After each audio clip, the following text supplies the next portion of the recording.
So I want to get started with this story here about Merrick Garland, because like I said, I haven't seen a lot of coverage of this. And I think we need to all remember what was done a couple years ago in reference to George Floyd and what happened after that. And I'm not talking about what happened in reference to the protest. I'm talking about the fact that the Justice Department decided to investigate the Minneapolis Police Department.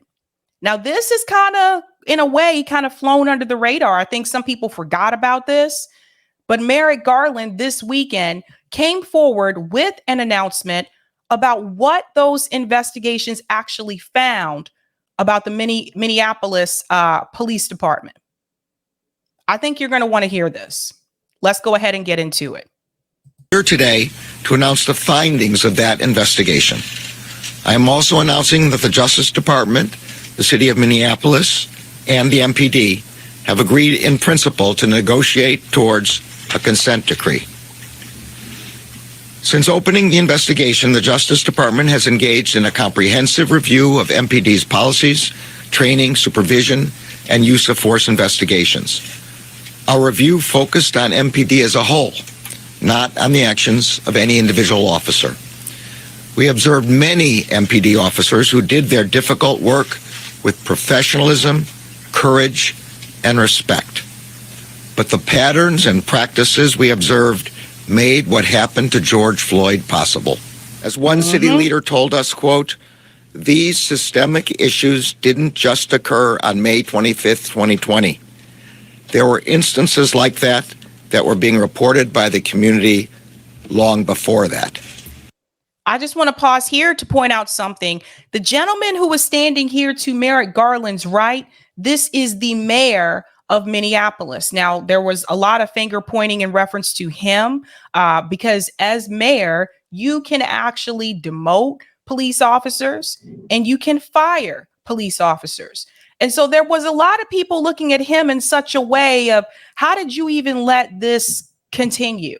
Because it wasn't just about George Floyd. There had been several incidents that have happened in reference to excessive force to citizens in Minneapolis that the mayor just seemed to overlook or didn't handle it in the way that he should have. Now, this is very similar to what Pete Buttigieg experienced as mayor of South Bend, Indiana. There was also corruption and excessive force in that police department in South Bend. And there were community residents that rose up and questioned Mayor Pete at that time and asked him why he didn't make decisions in reference to demoting the right people instead of demoting the wrong people, the police officers who came forward to talk about the discrimination and the injustice that was happening. That was the individual that Mayor Pete chose to demote instead of the ones who were committing those incidents. So I just want to point to you, as the mayor of Minneapolis, how do you feel to have to stand there next to the attorney general as he goes through all of these incidents that they have discovered through their investigation from your police department in your city?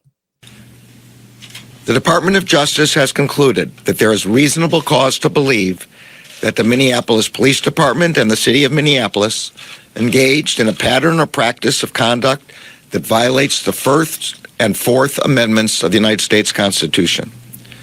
There is also reasonable cause to believe that they engage in conduct that violates Title VI of the Civil Rights Act of 1964, the Safe Streets Act, and the Americans with Disabilities Act.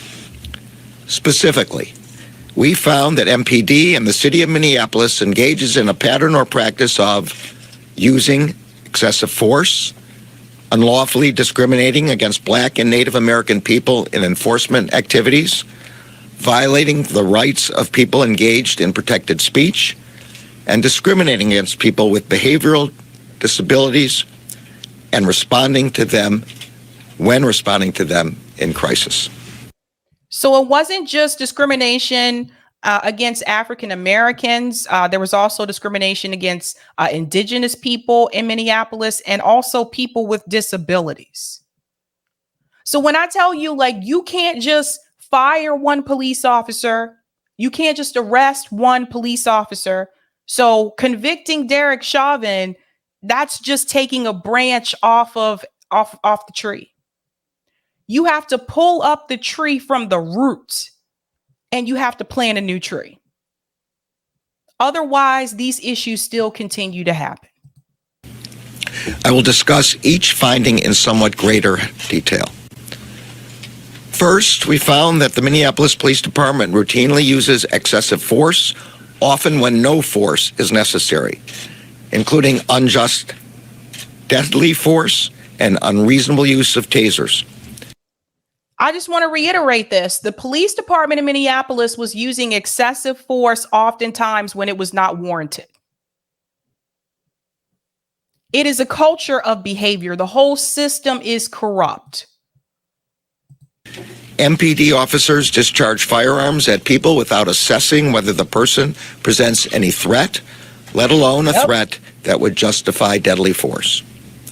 For example, in 2017, an MPD officer shot and killed an unarmed woman who he said had, quote, spooked him when she approached his squad car. The woman had called 911, to report a possible sexual assault in a nearby alley. So this is just another example of someone who actually sought out help from the police and they became a victim of police brutality. We also found that MPD officers routinely disregard the safety of people in their custody.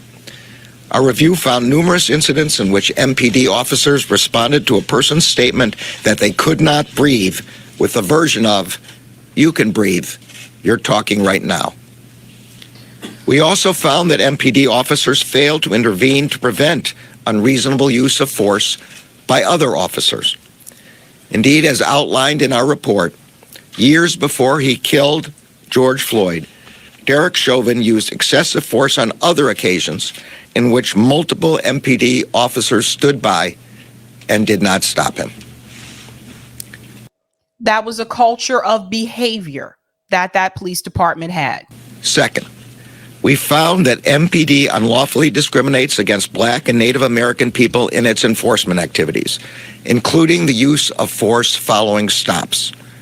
Based on our review of the data, MPD officers stop, search, and then use force against people who are Black and Native American at disproportionate rates.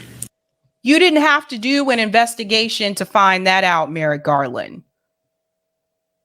This is something that Black people and Indigenous people have been complaining about for a long time. You didn't really have to do an investigation to come to that conclusion, but here we are.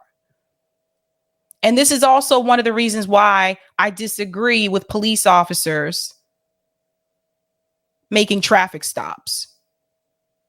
Because once they stop you, they can try to look for anything else. They can plant drugs in your car, which has happened before. Police have been caught on camera doing that in Baltimore, Maryland.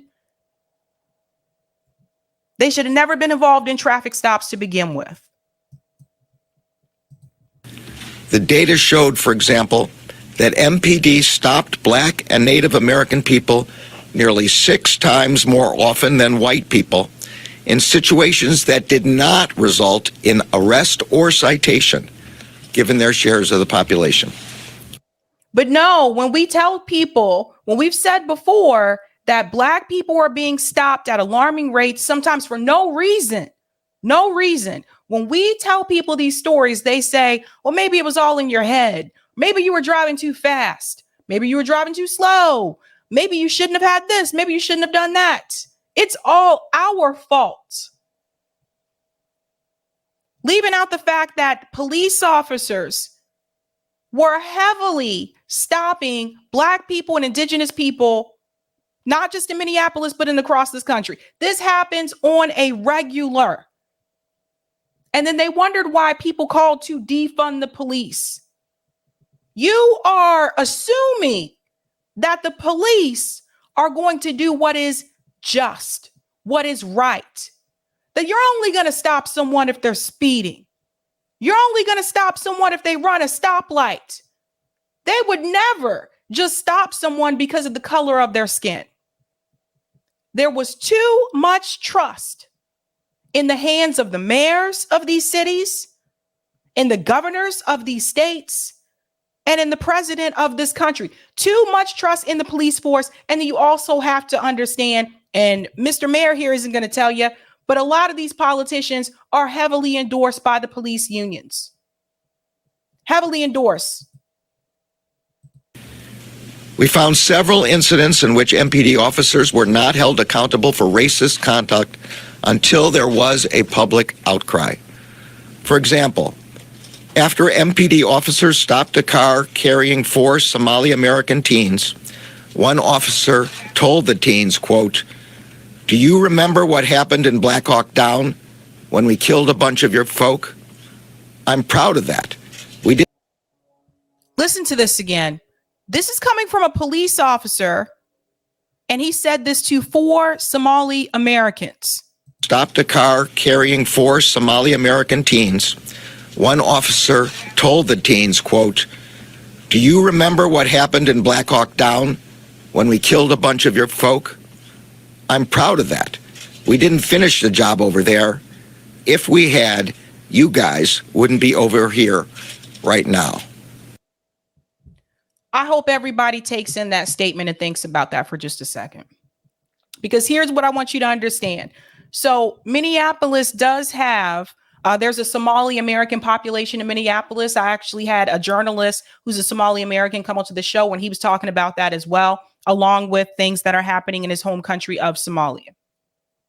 If you have someone who is in a position of power and has a gun and a badge, and they make that kind of statement towards you, what are you supposed to do? Do you go to the police officers, other ones, and tell them, this police officer just said this to me? What are they going to do? They're all on the same team. They all back each other. They're friends. And they protect the union. What do you do? A complete abuse of power. You had police officers threatening Somali Americans in Minneapolis, and the mayor just stands here like, Merrick Garland opened the speech telling you of an incident in 2017. George Floyd wasn't the first. And you, whatever criticism you have about George Floyd past, that is irrelevant. It is irrelevant when you look at the fact that these police officers were seeking out minority groups to terrorize them, to arrest them, to beat them, to kill them. The entire criminal justice system is inherently racist, and you cannot fix that by arresting Derek Chauvin and sending him to jail. You cannot take a branch off the tree and expect the tree to be okay. You have to pull the tree up from the roots, and you have to plant a new tree. You have to tear this police system, has to be torn down. You have to rebuild something that is new and something that is better for the people. You cannot trust these officers or these police departments to do the right damn thing. As everyone no doubt knows, this is a reference to the 1990s raid by American Special Forces in Mogadishu. Such conduct is deeply disturbing, and it erodes the community's trust in law enforcement. Third, we found that MPD violates the rights of people engaged in protected speech, including by retaliating against protesters as well as members of the press. Duh. You didn't see these police officers push protesters on the ground. And I'm not talking about violent. I'm talking about peaceful protesters. There was video footage of police officers walking up to them and pushing them on the ground. The elderly gentleman in Buffalo, New York, where police officers pushed him to the ground and he hit his head on the freaking pavement. You had to do an investigation to figure this out. The video footage was right in front of you, Merrick Garland. For example, on May 30th, 2020, MPD officers encountered journalists who were sheltering at a gas station. One officer approached a journalist who was filming while holding up his press credential and shouting, "I'm press."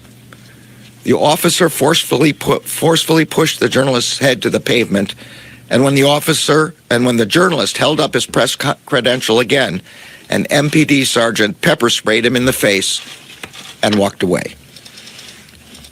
Fourth, we found that MPD, along with the city, discriminates against people with behavioral health disabilities when responding to calls for assistance. And that's exactly why we continue to say that police officers should not respond to mental health crisis situations. They are not trained to deal with that. There are people who are trained to deal with those types of situations.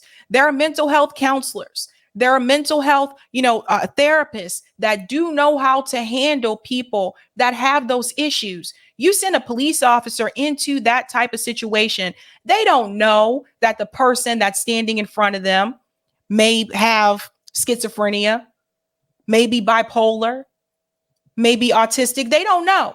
And here's the thing, even if they don't know, there have been multiple times that I've seen video footage of a bystander or friend trying to explain to them, don't bother him. He has such and such illness. And the police officers will go after him anyway. This is another thing that police officers should not respond to: traffic stops and mental health crisis. Assistant Attorney General Clark will discuss these findings in further detail. To the credit of MPD and city leaders, some important changes have already been instituted.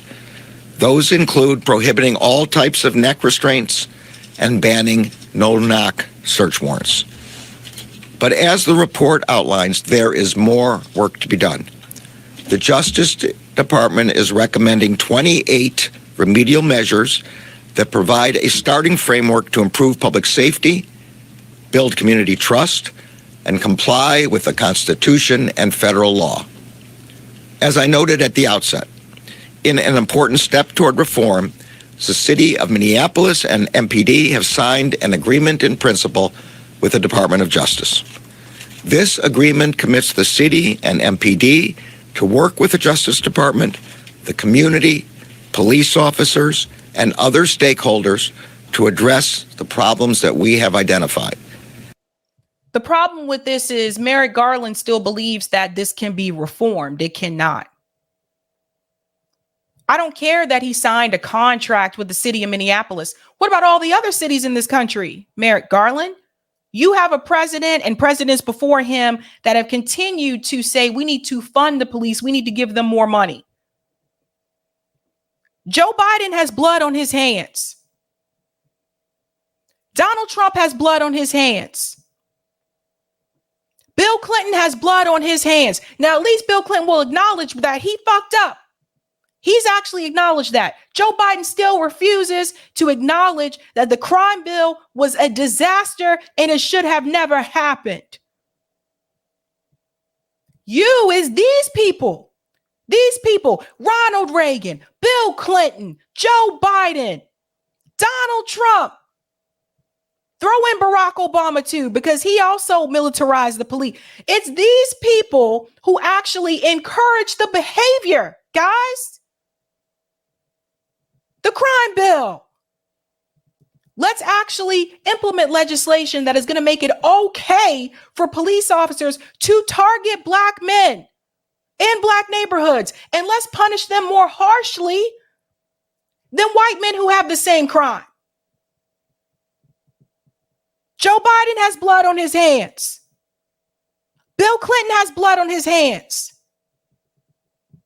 Let's keep it real. This little contract that Merrick Garland has with the city of Minneapolis, that don't mean anything to me. Nothing. Until you talk about tearing down that system and rebuilding something that actually shows policing as community, I don't want to hear it. I don't want to hear it. You don't need cops to do traffic stops. You don't need cops to intervene in mental health crisis situations. Cops shouldn't be giving people parking tickets. Just take it all away. No-knock warrants should have never been a thing in the first damn place. How many people had to die for them to finally implement something against that? Because the reality is, it's not just about George Floyd. There are many other George Floyds that you don't even know about because their story didn't make mainstream news. These are only the people we know about. But you want the community to trust the police. Why would you trust them? Especially when you have a police union that is there to protect the police at all costs. There is no accountability. Just because Derek Chauvin was found guilty, that's one out of how many? The police officer who killed Oscar Grant shot him in the back while Oscar Grant was laying on the ground on his stomach in handcuffs. Shot him in the back. That police officer served 1 year. Oscar Grant never gets his life back. And Oscar Grant was unarmed. So don't even come at me with this, man. This is 2023. This has been going on for decades. Century. This goes all the way back to slave patrols. This is not a new thing. And the legislation that has been implemented, regardless if it's Democrat or Republican president in the White House, the legislation that has been implemented continues to back the police state. You know why? They're afraid of us. They won't tell you that, but they are. Because there are more of us than there are of the police. They are scared, terrified. The number of people that showed up in the streets to protest for George Floyd, the number of people across the world, they don't want that to happen again. If they were serious, if Merrick Garland was serious, you wouldn't have a cop city being built right now in Atlanta, goddammit. So don't even come at me with that. When's that going to happen? When is Merrick Garland going to make a visit to Atlanta? Get out of here. And this agreement commits all parties to the negotiation to negotiate a legally binding consent decree with an independent monitor. We are grateful to city and MPD leaders for their shared commitment to addressing these deep-seated challenges. I also want to take this opportunity to address the officers of the Minneapolis Police Department. Your profession is essential. The work you do on a daily basis is extremely difficult and often very dangerous.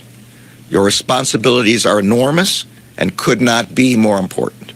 You are asked to keep your community safe, to uphold the rule of law, and to ensure equal justice under law. For you to succeed, your police department must provide you with clear policies and consistent training that explain and reinforce constitutional boundaries and responsibilities.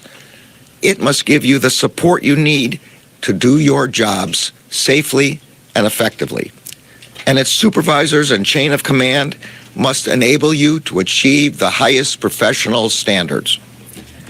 This agreement is an important step forward toward providing you with the support and resources you need to do your job effectively and lawfully. They've had plenty of resources and support to do their job the right way. That's an excuse. Merrick Garland won't come out and just publicly say, guess what, folks? Turns out the police department in Minneapolis is racist. Won't say that, though. So I don't even think that Merrick Garland is serious. Give me a break. He won't even free Julian Assange. Give me a break. Give me a break. That's to cover his ass. That's what that's about. Make sure you share this with people. A lot of people are not covering this story. People need to hear it. If you have not had a chance to do so, go ahead and smash that like button. That helps me with the algo. Thank you very much. I'm going to go to some of the comments here and we'll move on to the next story. A hot mess.